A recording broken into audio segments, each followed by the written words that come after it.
economistas Luis Paulino Vargas y Melvin Garita. Gracias a los dos. Iniciamos tal vez con usted, don Luis Paulino. Bueno, presidente, hace un llamado a los diputados para que se apruebe el impuesto de ventas, que él quiere más bien convertirlo en impuesto del valor agregado y también impuesto de renta. Él asegura que la falta de impuestos es lo que ha llevado a que esta falta, se esté dando esta falta de liquidez y pues él dice que son los impuestos lo que deberían de salvar un poco al país.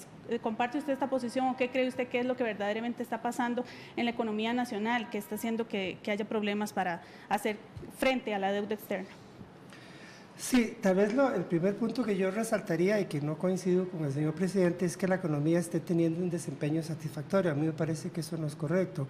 Claro, si uno se compara con Brasil o con Argentina, que han venido pasando por recesiones económicas severas, y ni digamos con Venezuela, que la recesión venezolana es mucho más severa, pues entonces la economía de Costa Rica parece que va bien, pero si uno se compara con los estándares históricos de Costa Rica, digamos antes el largo periodo antes de 2008, se da cuenta que la economía de Costa Rica después de 2008 viene comportándose muy por debajo de sus estándares históricos, de una forma sostenida por ya casi un decenio. Y ahí esto es muy importante tenerlo en cuenta porque en realidad la salud fiscal de cualquier gobierno, y el gobierno de Costa Rica no es una excepción, depende fundamentalmente de que la economía tenga un comportamiento saludable, vigoroso, dinámico, sobre todo que la economía genere empleos. El crecimiento que hemos tenido en Costa Rica, comparado con nuestros estándares históricos, es mediocre durante ya 8 o 9 años. 3.8 están estimando ahora. Sí, hemos venido en un promedio en los últimos 8 o 9 años por debajo del 4%, que significa alrededor de un 30% por debajo de los estándares históricos. Eso en términos acumulativos significa reducir sustancialmente la base económica de la cual surgen los ingresos del gobierno y que son necesarios para darle sostenibilidad al gobierno. Con el agravante de que ese crecimiento de 3,5, 4 y algo por ciento a veces, ese crecimiento está muy concentrado en polos, en ciertos polos, sobre todo zonas francas, que son sectores volcados hacia el exterior, que generan muy poquito empleo y que tienen vinculaciones muy débiles con respecto al resto de la economía. Entonces, si uno ve las cosas de esta manera, entiende que el problema fiscal tiene una dimensión que va mucho más allá de si se aprueban o no aprueban impuestos, de si se recortan o no recortan gastos, que a mí me parece absolutamente absurdo estar hablando de reducciones de gastos. No hay ningún indicador que apoye la idea de que Costa Rica tiene un sector público muy grande, pero bueno, hay gente que insiste en eso. Pero entonces el problema va mucho más allá de si hay que aumentar ingresos o si hay que reducir gastos. El problema tiene una base económica de fondo fundamental que tiene que ver con el desempeño de la economía a lo largo ya de un periodo largo en que la economía ha venido teniendo un desempeño por debajo de sus promedios históricos, sobre todo con problemas del empleo terriblemente graves, con un crecimiento económico, como ya dije, que no genera empleo o genera muy poquito empleo, y un crecimiento económico que por sus mismas características no contribuye o solo lo hace de manera muy limitada al sostenimiento de las cuentas del gobierno, de las finanzas públicas. ¿Un crecimiento esperado sería mayor a 6 puntos o cuánto, don Luis Paulino? El promedio histórico de Costa Rica hasta 2008 era un 5% anual, promedio, con bajas a veces al 3%, pero con auges hasta del 8% en determinado momento. Después de 2008, un auge económico en Costa Rica es crecer al 4,5%, y el comportamiento usual es estar en los alrededores del 3,5%, y repito, concentrado en ciertos polos que son polos dinámicos, de los cuales no surgen grandes pagos fiscales, de ahí no surgen muchos ingresos para el gobierno, lo que el gobierno puede recaudar de esos sectores dinámicos es relativamente muy limitado. Entonces ahí hay una base de fondo que si no se ataca va a complicarse mucho resolver el problema fiscal. O sea, si esa base económica más fundamental no es considerada, no se desarrollan políticas apropiadas en relación con eso, la resolución del problema fiscal puede ser muchísimo más costosa, y eso es lo que hemos observado, por ejemplo, en casos como Grecia. En Grecia se descuidaron del crecimiento de la economía, se descuidaron del empleo, creyeron que todo consistía en recortar y recortar y recortar y recortar, con la consecuencia de que la economía griega se ha contraído alrededor de un 30%, casi un 30% en total, y vive una crisis profundísima, con consecuencias sociales y humanas terribles, que es una crisis cuyas secuelas posiblemente Grecia las seguirá viviendo por varios decenios todavía en el futuro. Porque el presidente está diciendo, anunciando más bien, que solo se puede pagar hacer pagos de gobierno central. En primer lugar, la deuda pública. La deuda pública, los salarios y pensiones con cargo al gobierno, las transferencias, ¿verdad?, que son llamadas con urgencia, de acuerdo con su urgencia social. Y otras obligaciones tomando en cuenta la liquidez. Bueno, pero ¿por qué llegamos a esta situación? Dice Luis Paulino que desde 2008 venimos con crecimientos pequeños, es decir, no ha habido ningún cambio. Entonces, ¿qué es lo que está pasando? Que llegamos a esta situación de falta de liquidez, o sea, falta de platita, diría alguien por ahí, y que se vislumbran recortes, es decir, programas o situaciones en las que no se verá. Ahorita vamos a empezar a ver reacciones, no sé, de las cárceles, de inversiones en educación, o de programas en educación, o de programas en salud, en la misma caja. Ahorita empezarán a aparecer en cultura. Es eso lo ideal. Y he escuchado también a otras personas decir, bueno, más bien el momento de una fijación salarial, que todavía no se ha hecho. Y he escuchado a algunos economistas decir, llegaron tarde las medidas, o sea, que estaban pidiendo los recortes desde antes. ¿Qué piensa Melvin Garita de todo eso? Sí, en definitiva, lo que señala Luis Paulino es en parte cierto. La economía costarricense, en términos históricos, en los últimos 25 años, ha venido creciendo alrededor del 4.7, 4.8%. Sin embargo, el crecimiento que ha tenido de mayo del 2008 a mayo de este año, del mayo del 2014, que podemos decir que es cuando entró este gobierno, a mayo de este año, que son los últimos datos que tiene el Banco Central, en términos reales ha crecido 4.4%. O sea, tampoco es que ha estado el crecimiento de la economía tan alejado de ese promedio histórico al que crecemos. O sea, falta de crecimiento económico no se puede decir que es la principal causa, porque la desviación es relativamente baja respecto al promedio al que crece la economía. Pero sí hay un tema importante: los gastos han crecido en términos reales entre mayo del 2014 y junio de este año un 8.4% en términos reales, o sea, prácticamente el doble de lo que crece la economía. ¿Qué es lo que nos dice esto? Básicamente que no hay capacidad de la economía de sostener ese ritmo de crecimiento de los gastos. Y ese es el punto. Y esto solo si vemos los últimos 3 años de este gobierno, ¿verdad? Si nosotros hacemos un análisis un poco más histórico, más atrás, sí, desde cuándo empezó este problema, que empezó en el 2008 y que muchos los hemos venido advirtiendo desde el 2011, 2012 o incluso atrás, los gastos, la economía en ese periodo del 2008, que tuvimos la gran recesión y la economía se vino abajo, el crecimiento de la economía apenas ha sido de 3.9%, o sea, casi un 4%. Pero los gastos en términos reales han crecido 11.6%, casi 12%. Don Melvin, 3 veces más. ¿Y qué podríamos decir en términos como puntuales que puede ser la mejora para esos ingresos? Porque el presidente dice que el turismo está mejorando. Él habla mucho del tema del turismo, pero sabemos que hay otros factores de la economía importantísimos. Aquí es un tema que ha sido recurrente y lo hemos señalado desde hace más de 5 años muchas personas, y es el tema de empleo público. Y si uno observa el crecimiento de las remuneraciones y las transferencias en los últimos 8 años y medio han crecido 14.5% y las remuneraciones un 11%. ¿Explicar para qué? ¿A dónde van esas transferencias? Básicamente van a pagar sueldos y salarios también en las instituciones descentralizadas que no pertenecen al gobierno central. Pero las transferencias son a las universidades también, pagos a las universidades y las pensiones. Estimaciones de Hacienda andan que esto va a sueldos y salarios alrededor de un 60-70%. O sea, estamos hablando que en sueldos y salarios se nos está yendo todo, y ahí es donde tenemos que trabajar. Incluso parte de los temas, hay asuntos que incluso están en nuestra Constitución política, y aquí quiero leerles uno de los artículos donde nos dice que el artículo 57 de la Constitución política dice que el salario siempre será igual para para trabajo igual en idénticas condiciones de eficiencia.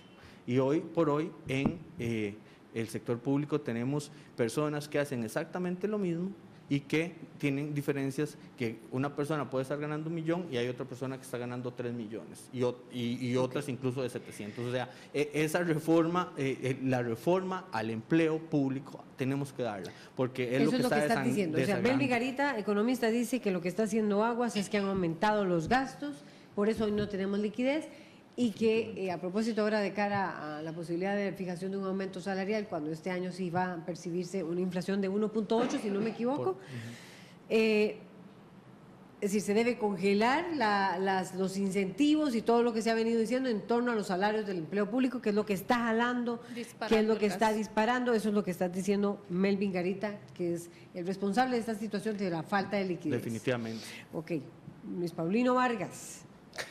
Bueno, yo quisiera retomar rápidamente el asunto de si el crecimiento de la economía ha impactado o no. A mi juicio sí, y lo sostengo. Creo que es el factor fundamental. El crecimiento que don Melvin menciona de 4 y algo por ciento en estos últimos años correspondería a lo que podríamos llamar una fase de recuperación económica. Las fases de recuperación económica en los periodos anteriores al 2008 eran crecimientos económicos por encima del 6%. Si vamos a decir que esto es una fase de recuperación económica creciendo al 4.4%, estamos hablando de un déficit que puede ser de alrededor del 30-33% comparado con las fases de recuperación económica en el periodo anterior al 2008. ¿Qué es lo que significa esto? Si pensamos que la economía es como un queque, si se hubieran mantenido los índices de crecimiento previos al 2008, digamos que ese queque hoy debería pesar 100 kilos. En vez de pesar 100 kilos, está pesando alrededor de 85 kilos. Y esa diferencia de 15 kilos es una diferencia que tiene un peso tremendo sobre las finanzas públicas, sobre todo cuando los problemas del empleo son tan graves como los que tenemos y sobre todo cuando el crecimiento mediocre que hemos tenido se concentra en actividades, sobre todo zona franca, que son actividades que tributan muy poco, que contribuyen muy poco al sostenimiento de las finanzas públicas. No pagan impuestos las zonas francas. Prácticamente. Entonces ahí hay una razón de fondo que tiene que ser atacada si es que queremos una solución en serio y sobre todo si no queremos una solución destructiva. Porque lo que se podría es efectivamente estar optando, lo mismo quienes promueven que lo único que hay que hacer es aumentar impuestos, que quienes promueven que lo único que hay que hacer es recortar gastos. Desde ambos puntos de vista, lo que se podría estar es apostando por una salida tipo Grecia. Y perdone si dramatizo un poquito con eso, pero sí se estaría optando por una salida destructiva que significaría hacer bajar la economía, destruir empleos y entonces complicar más la solución del déficit fiscal. Ahora, que ha habido aumentos de gastos, sí, ha habido aumento de gastos, los datos son perfectamente claros, yo no me voy a poner a negar datos que están perfectamente claros, pero el problema del sector público de Costa Rica no es un exceso de tamaño, eso no es cierto. Ahora que está tan de moda la OCDE, tomen los indicadores de la OCDE y pónganse a comparar a Costa Rica con la OCDE. Costa Rica está por debajo de los promedios de la OCDE claramente. De pertenecer a la Organización para la Cooperación y el Desarrollo Económico, de que ellos han dicho que sí, que estamos bien en nuestro tamaño de sector público. Nuestro sector público no es grande comparado con los países, los 34 países miembros de la OCDE, no es grande, estamos claramente por debajo de ese promedio, cualquier sea el indicador que nos fijemos.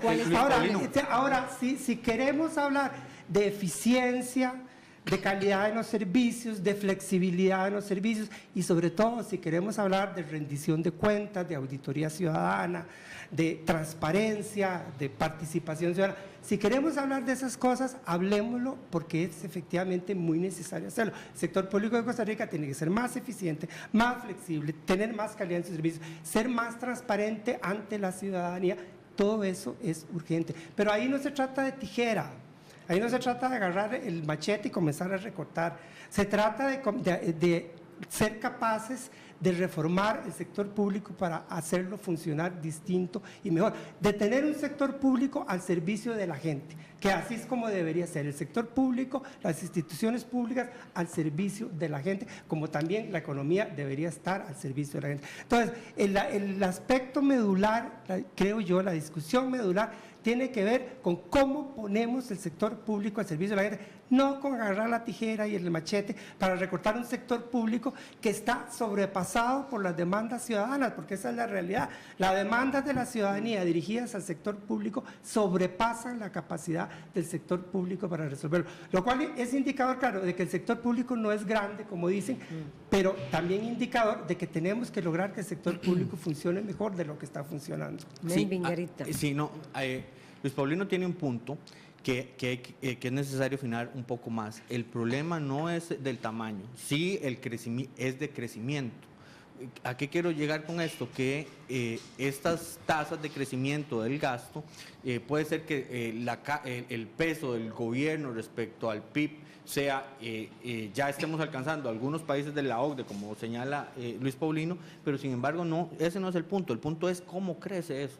Y como lo veíamos, si analizamos cómo ha venido creciendo eso en los últimos 3 años o en los últimos 8, que es de donde empezó todo este embrollo, lo que está ocurriendo es que el gobierno está creciendo a un ritmo que no es sostenible y hay que parar eso. Por eso, y ahí yo coincido con Luis Paulino, y políticamente no es viable entrar a la tijera a bajarle el salario a todos los empleados públicos, pero sí lo que puedo decir es, bueno, señores, ustedes están ganando esto hoy, y la expectativa de aumentos que tenían con sus remuneraciones ya van a cambiar, ya no van a ser del 5% como ocurre en algunas universidades o del 3% como incluyen algunas otras instituciones, sino de ahora en adelante usted gana esto y de aquí en adelante la forma en que usted puede aumentar, además del aumento que todos los trabajadores recibimos vía inflación, es por productividad y va a estar acotado entre un X%. Digamos, el punto de fondo es esa bola de nieve que se hace con ese ritmo de crecimiento y ese es el punto. Y hay que tenerlo claro.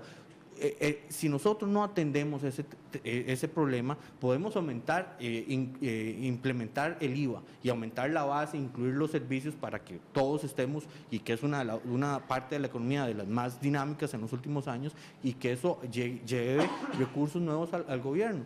Eso es una medida que eventualmente se puede apoyar, pero el tema es que si eso se implementa sin disminuir la forma en que está creciendo el gasto público, lo que vamos a hacer es llevarlos a un nivel más o menos similar o una diferencia mucho menor de la que es actualmente, pero esa diferencia con el paso del tiempo se va a ir ampliando nuevamente y vamos a estar en este mismo problema, no en 3 o 4 o 5 años. Entonces, ¿qué es el punto? Por eso, la reforma al empleo público, que es el principal disparador del gasto, tiene que darse para que ese crecimiento real de los salarios no sobrepase la capacidad de la economía de soportarlos. Ese es el punto de fondo. Don Melvin, ayer un colega le hacía esa consulta al presidente de que por qué en el momento no se hizo un cambio a los pluses salariales del sector público. Sin embargo, el presidente, pues respetuosamente evadió un poco la consulta, se fue por otro lado y le dio la palabra a don Elio Fallas, que tampoco fue contundente en la respuesta porque él sabe, y anteriormente ya el gobierno había hecho el intento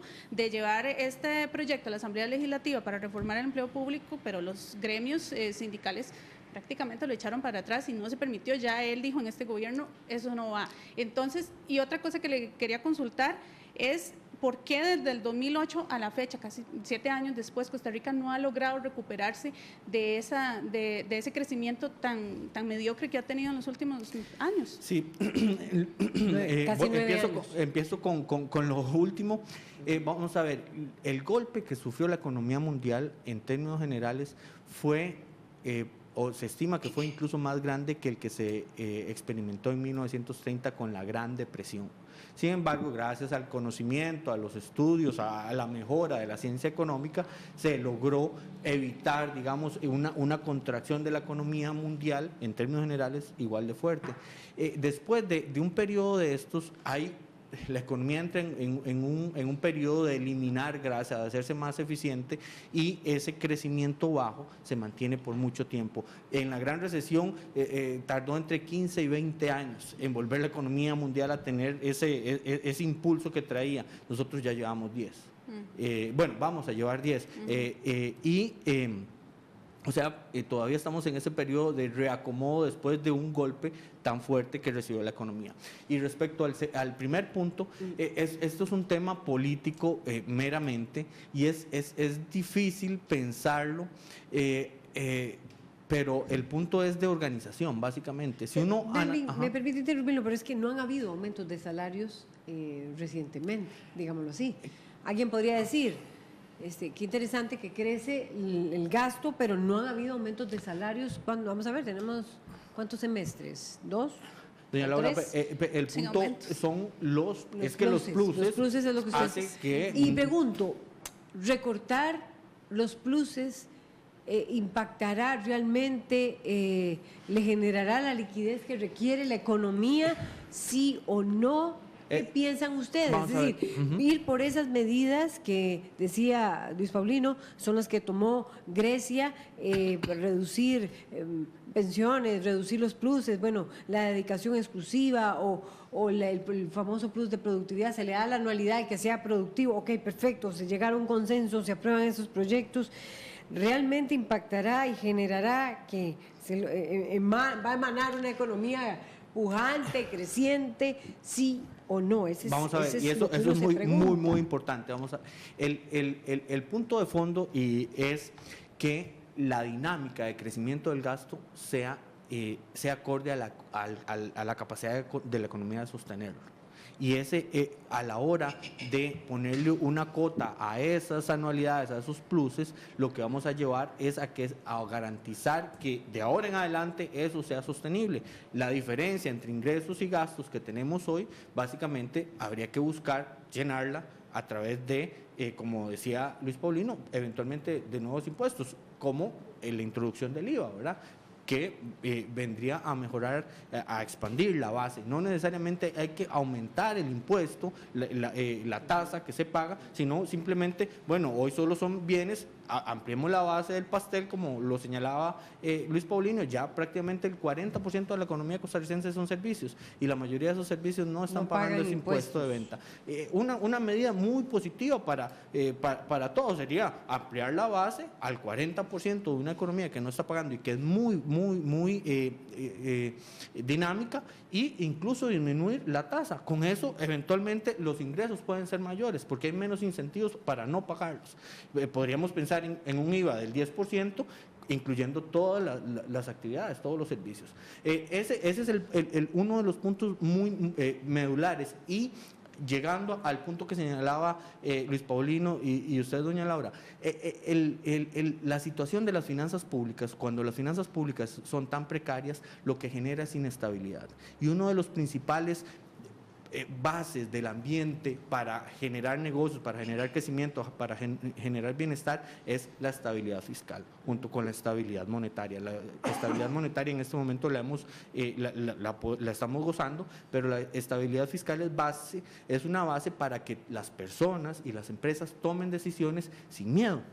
O sea, que no disminuyan sus decisiones de consumo o de inversión por esa inestabilidad. Entonces, si nosotros llevamos la dinámica de las finanzas públicas a un lugar donde es sostenible, ya esa inestabilidad o ese peligro, esas señales de mejor no invierto, mejor no consumo hoy, se van a eliminar, y eventualmente va a haber más inversión, va a haber más consumo, y la economía debería de crecer mejor. Es Paulino Vargas.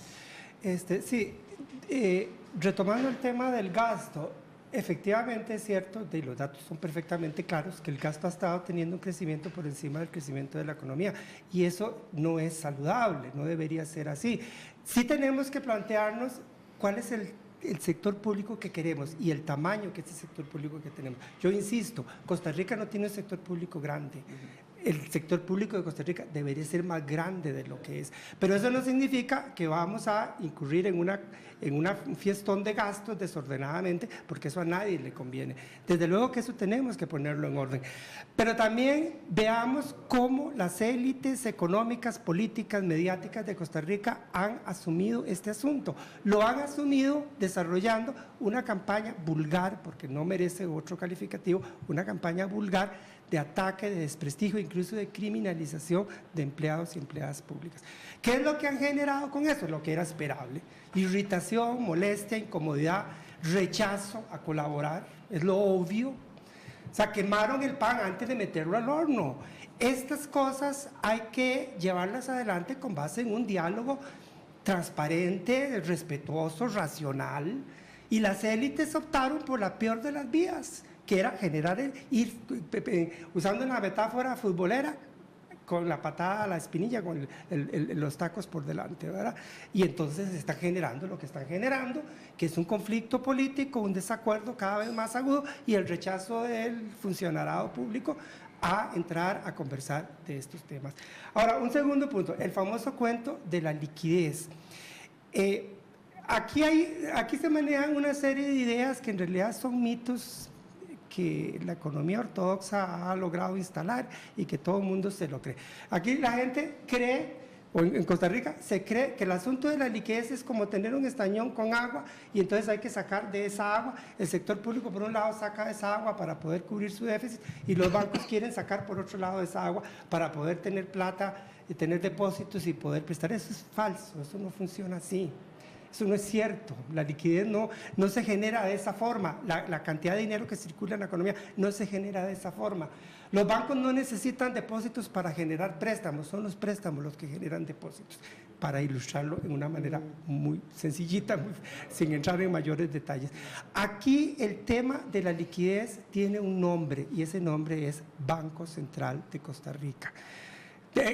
Vienen diciendo... O sea, que no hay platita porque el Banco Central, ¿por qué tiene la responsabilidad? Laura, la mayoría de los colegas economistas vienen advirtiendo que el déficit fiscal va a subir las tasas de interés y que vamos a tener tasas de interés allá por la estratosfera. Tenemos año y medio que el déficit fiscal se venía financiando en el mercado interno, sin fondos externos.